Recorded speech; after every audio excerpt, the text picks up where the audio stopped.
Oui, j'ai fait des études d'art à l'École nationale d'art et de design à Nancy. Et au cours de ces études, j'ai eu l'occasion de partir vivre et travailler une année en Palestine, qui a été une expérience assez fondatrice dans mon travail, encore à l'heure actuelle. C'est à ce moment-là que je me suis tournée vers des questions liées à l'image. C'est là où j'ai développé une pratique photographique.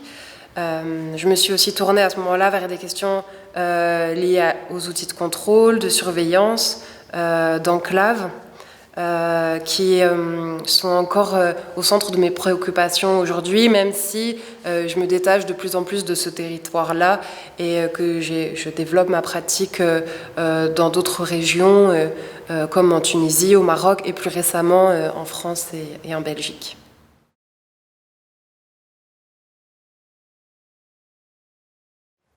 Dunkerque, j'y suis arrivée dans le cadre de la biennale Wadji Space, organisée par 50 degrés Nord, où la plateforme m'a invitée à mener un travail dans le cadre d'une résidence qui donnait lieu à cette exposition, à la lisière du présent.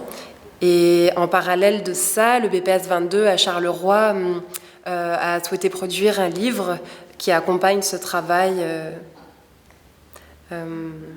mené ici.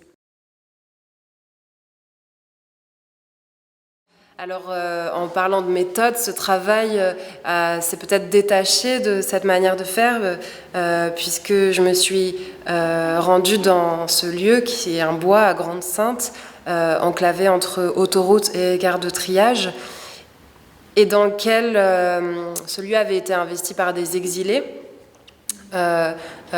qui ont vécu dans ce bois qui a été démantelé. Le campement a été démantelé il y a un an, ce mois-ci.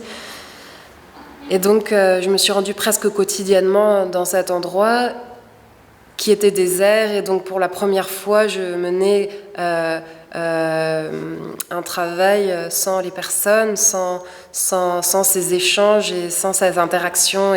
Et ça a été un travail en silence et dans une forme de solitude où les seuls indices ou les seules informations que j'avais étaient finalement les traces et objets laissés sur place qui m'ont amené vers le projet que j'ai réalisé aujourd'hui ici.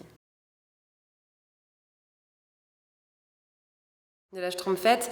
Alors, la Schtroumpfette, c'est un objet que j'ai trouvé dans le bois, comme d'autres objets dont certains sont représentés dans le livre ou l'exposition. C'est un objet qui a pas mal attiré mon attention, en ce que c'est un objet c'est un jeu pour enfants, qui est issu d'une culture globalisée. C'est une figure accueillante, souriante, mais qui en même temps, en contradiction, n'a plus de jambes et marquée par un parcours.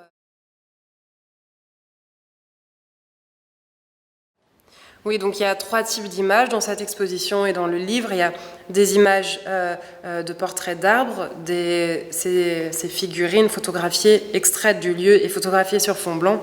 Et puis, des portraits, des paysages de forêt, c'est vu d'ensemble dans ce bois. Et j'ai donc décidé de projeter l'une d'entre elles dans l'exposition.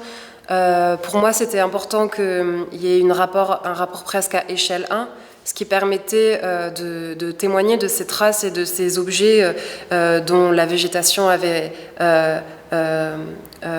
venait cacher ou avait repris le dessus sur ces derniers vestiges. La projection, c'était aussi un moyen de diffuser cette lumière et de rendre ce silence et cette absence très, très fort dans ce bois.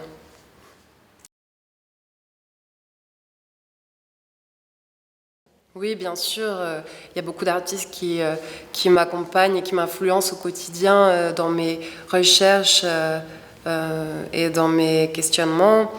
Pour n'en citer que quelques-uns, je pourrais parler de Johanna Hadji-Thomas et Khalil Djeredj ou Éric Baudelaire, Till Roxen,